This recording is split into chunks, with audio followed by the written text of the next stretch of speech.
Study IQ IAS, अब तैयारी हुई अफोर्डेबल। नमस्कार दोस्तों एक बहुत बड़ी खबर सामने आ रही है जिसके बारे में मैं आपको वीडियो में बताऊंगा। लेकिन आपने रिसेंटली देखा होगा कि राहुल गांधी काफी ज्यादा न्यूज में बने हुए थे। सबसे पहले आपने देखा कि किस तरीके से जो भारत जोड़ो यात्रा है वो काफी लंबे समय तक चली। उसके बाद जब वो विदेश गए और वहां से कुछ ऐसा बयान आया जिसको लेकर अभी तक काफी विवाद चल रहा है। लेकिन एक और विवाद हुआ था 2019 के चुनाव में।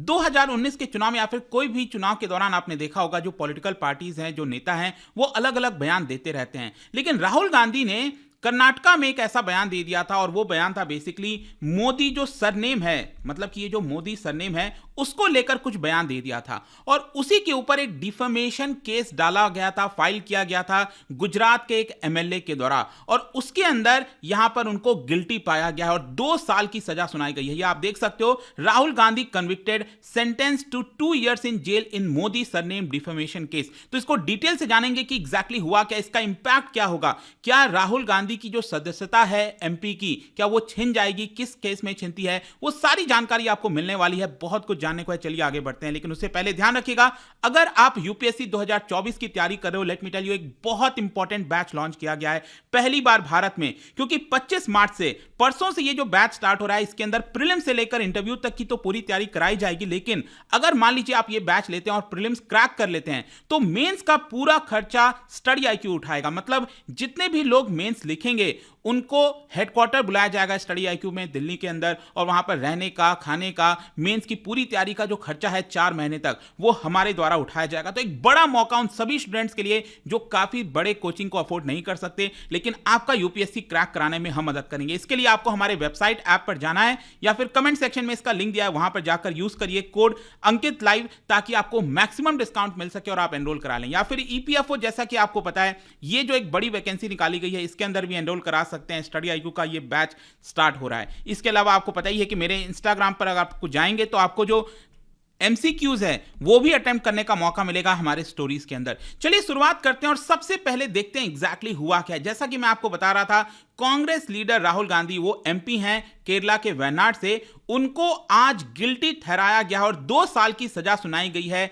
एक डिफेमेशन केस, 2019 का डिफेमेशन केस था जिसके अंदर मोदी सरनेम को उन्होंने कुछ इस्तेमाल किया। और इसी को लेकर गुजरात के अंदर जो सूरत है, आपको पता है गुजरात के अंदर ये जो शहर है सूरत, वहां पर एक कोर्ट है जिसके द्वारा यह सजा सुनाई गई है। अब देखिए यहां पर राहुल गांधी जी ने क्या बोला था। राहुल गांधी जी ने 2019 का जो लोकसभा इलेक्शन हो रहा था, उसका जो कैंपेन चल रहा था, वो कर्नाटका के अंदर जो कोलार है वहां पर वो भाषण दे रहे थे। और उस भाषण के दौरान उन्होंने ये कह दिया, how come all the thieves have Modi as the common surname.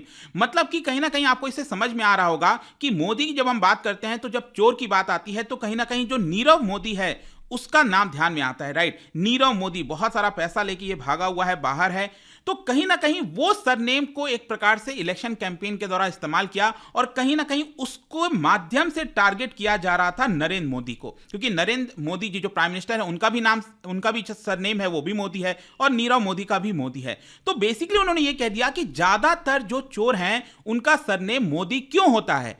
और ये जो बयान था इसी को लेकर पूरा विवाद हुआ है। तो यहां पर क्या है कि जो court of chief judicial magistrate HH Verma, जिन्होंने ये सजा सुनाई है राहुल गांधी जी को, वो बेसिकली सजा सुनाया गया है सेक्शन 499 और सेक्शन 500 के तहत, जिसके मैं आपकी चर्चा करूंगा, आगे बताऊंगा। लेकिन साथ ही साथ मैं ये भी बता दूं, ऐसा नहीं है कि उनको तुरंत जेल भेज दिया गया है। राहुल गांधी को कम से कम 30 दिन का मौका दिया गया है ताकि वो इस जजमेंट को लेकर जो अपील करना है वो कर सके हायर कोर्ट में। और यहां पर उनको एक बार के लिए बेल सुना दी गई है। तो यहां पर उनको मौका दिया गया है ताकि आप यहां पर ये जो भी जजमेंट आया है उसको हायर कोर्ट में अपील कर सकते हैं। अब क्वेश्चन यहां पर यह है कि ये कंप्लेन कौन किया था, आखिर किसके कंप्लेन के बेसिस पर ये पूरा केस चला है। मैं बता दूं, ये कंप्लेन नरेंद्र मोदी जी ने डायरेक्ट नहीं किया था, बीजेपी के MLA हैं गुजरात के अंदर। और अभी आपको पता है कि जो इस समय भूपेंद्र पटेल की सरकार है, चुनाव के पहले उन्हीं की सरकार थी, तो यहां पर उसके अंदर वो मिनिस्टर भी रह चुके हैं। तो उन्होंने पूर्णेश मोदी, ये MLA हैं गुजरात के, बीजेपी पार्टी से बिलोंग करते हैं, क्योंकि इनका भी नाम मोदी है। तो इन्होंने यहां पर बेसिकली कंप्लेंट डाल दिया राहुल गांधी जी के ऊपर कि राहुल गांधी जी ऐसा कैसे बोल सकते हैं, मतलब कि हमारा जो सरनेम है उसको बदनाम करने की कोशिश की जा रही है। और इसी कंप्लेंट को लेकर पूरा ये डिफेमेशन केस चला है। तो क्या हुआ कि जब ये कंप्लेंट किया गया उसके बाद केस की शुरुआत हुई। और मैं आपको यह भी बता दूं कि पिछले हफ्ते ही इसका जो पूरा आर्गुमेंट है, जो फाइनल आर्गुमेंट्स है, वो दोनों पक्ष की तरफ से सुना गया है। राहुल गांधी जी ने भी सूरत गए थे। जी हां, मैं आपको बता दूं राहुल गांधी जी भी सूरत गए थे और वो उन्होंने बयान दिया था अक्टूबर 2021 में जाकर। कोर्ट के अंदर उनको जाना पड़ा था और उनको सफाई देनी पड़ी थी। लेकिन क्या होता है, मार्च 2022 में जब ये पूरा केस चल रहा था, मार्च 2022 में ये जो पूरा प्रोसीडिंग है केस का, उसके ऊपर स्टे लगा दिया गया था गुजरात हाईकोर्ट के द्वारा। क्योंकि पूर्णेश मोदी, जो मैंने आपको बताया ना, जिन्होंने कंप्लेन किया था, उनके लॉयर ने यह बोला कि देखिए हम यहां पर अभी एविडेंस थोड़ा और जुटाने की कोशिश कर रहे हैं।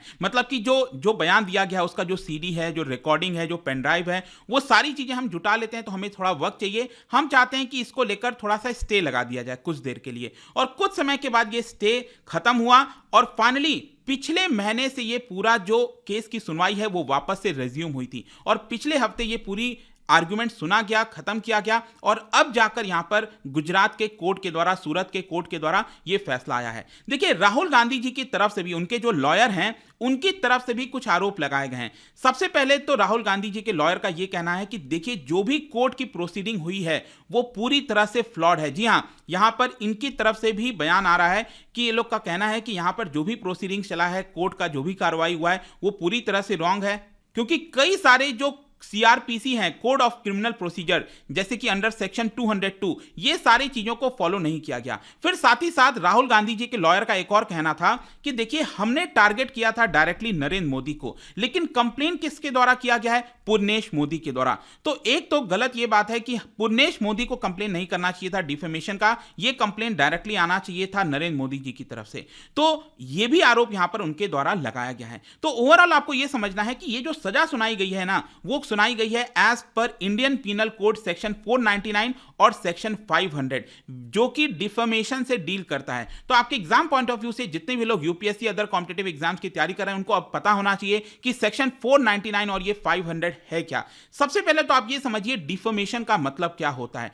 डिफेमेशन का ये मतलब होता है कि जब आप किसी पर्सन के रेपुटेशन को खराब करते हो, उसको चोट पहुंचाते हो, तो जो आपने गलत काम किया है उसी को डिफेमेशन कहते हैं। मतलब कि आपने जानबूझकर जो सामने वाले की रेपुटेशन है, जैसे कि मान लीजिए अगर हम मुकेश अंबानी की बात करें, गौतम अडानी की बात करें, या फिर रतन टाटा की बात करें, उनका काफी रेपुटेशन है देश में, दुनिया भर में। अगर आप उनके खिलाफ कोई झूठा एलिगेशन ऐसे पब्लिक में बयान दे देते हो, तो कहीं ना कहीं लोगों के ये मन में आ जाएगा, कुछ ना कुछ लोग उसको ऐसा सोचेंगे, हाँ हो सकता है ये बात सही है। तो एक प्रकार से उनके रेपुटेशन को डैमेज हुआ। तो उस केस में क्या होता है, जिस पर्सन को डैमेज हुआ है वो आपके ऊपर डिफेमेशन डाल सकता है और कह सकता है कि आपने जो बयान दिया है, या तो आप उसको प्रूफ करिए, या तो आप माफी मांगिए, या तो आपको फाइन देना पड़ेगा, या फिर आपको जेल भी भेजना पड़ सकता है। तो एक्चुअली क्या है कि डिफेमेशन दो तरीके से हो सकता है, एक है सिविल रॉन्ग और दूसरा है क्रिमिनल ऑफेंस। डिपेंड करता है कि यहां पर मेन ऑब्जेक्टिव क्या है। मैं यहां पर जैसे चाहूंगा उसके हिसाब से डिफेमेशन केस डालूंगा। जैसे सिविल वाला जो केस होता है ना, उसमें आपको सिर्फ मॉनेटरी कंपनसेशन देना होता है, ठीक है। अब हो सकता था पूर्णेश मोदी ये कह सकते थे कि राहुल गांधी जी से मैं 1 करोड़ रुपए चाहता हूं क्योंकि उन्होंने मेरे जो सरनेम है उसको बदनाम करने की कोशिश की है। तो उस केस में ये सिविल वाला ऑफेंस हो जाता।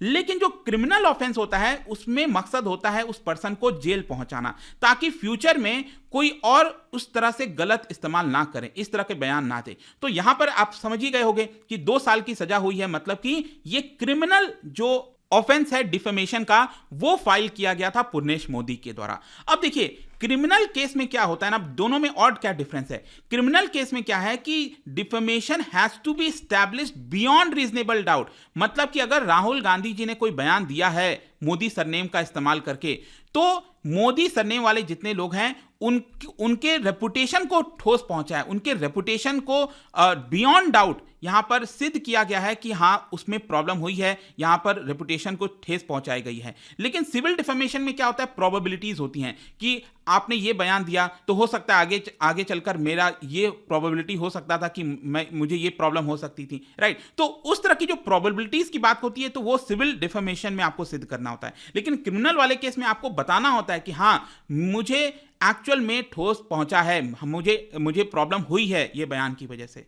तो ये जो सेक्शन 499 है ना आईपीसी का, वो डिफाइन करता है कि क्रिमिनल डिफेंस में डिफेमेशन में क्या क्या चीजें आती हैं। सपोज किसी ने कुछ बोल दिया, किसी ने कोई पढ़ दिया, कोई या फिर ऐसा साइन दिखा दिया, कोई भी ऐसा विजिबल जो रिप्रेजेंटेशन होता है वो सारी चीजें कर दी जिसकी वजह से आपको आपके रेपुटेशन को धक्का पहुंचा। और जो सेक्शन 500 है वो बेसिकली बताता है कि कितने साल तक की मैक्सिमम सजा हो सकती है। तो इसके अंदर क्या है, 2 साल तक की आपको मैक्सिमम सजा हो सकती है और आपके ऊपर फाइन भी लगाया जा सकता है और जरूरी हो सकता है कि आपका फाइन हटा भी दिया जाए, डिपेंड करता है। ठीक है, तो ये है सेक्शन 499 और सेक्शन 500। लेकिन मेन क्वेश्चन तो यहां पर यह है कि इसका इंपैक्ट राहुल गांधी जी पर क्या होगा। क्या जो एमपी हैं, क्या उनको एमपी के पद से इस्तीफा देना पड़ेगा? मैं आपको बता दूं, जो डिस्क्वालिफिकेशन होता है ना, वो 2 तरीके से हो सकता है किसी मेंबर ऑफ पार्लियामेंट का।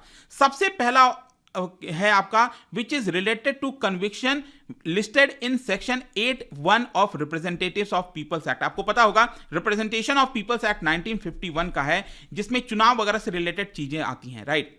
तो क्या है कि कई बार आपने देखा होगा कई ऐसे नेता होते हैं जो जानबूझकर जो कम्युनल वायलेंस है उसको फैलाने की कोशिश करते हैं। तो अगर आप यहां पर जानबूझकर वायलेंस फैला रहे हो रिलीजन के बेसिस पर, रेस के बेसिस पर, प्लेस ऑफ बर्थ के बेसिस पर, इन सारी चीजों के बेसिस पर, और यह सिद्ध होता है under section 8(1) of the representation of people's act, तो उस केस में आपकी एमपी की सदस्यता जा सकती है, उसको डिस्क्वालीफाई किया जा सकता है। और दूसरा केस क्या होता है, वो काफी फेमस है, आप सबको पता होगा कि कोई भी ऐसा ऑफेंस जिसमें आपको 2 साल से ज्यादा की सजा सुनाई गई है, 2 साल या उससे ज्यादा की, तो उस केस में भी आपका एमपी का जो डिस्क्वालिफिकेशन है वो हो सकता है। तो यहां पर आपने क्या देखा, राहुल गांधी जी को 2 साल की सजा सुनाई गई है, लेकिन इसमें एक और कंडीशन है। कंडीशन यह है कि disqualification takes effect only after 3 months have lapsed. मतलब कि आज ये सजा सुनाई गई और इसके एग्जैक्टली 3 महीने के बाद राहुल गांधी जी को अपना एमपी का जो पद है उससे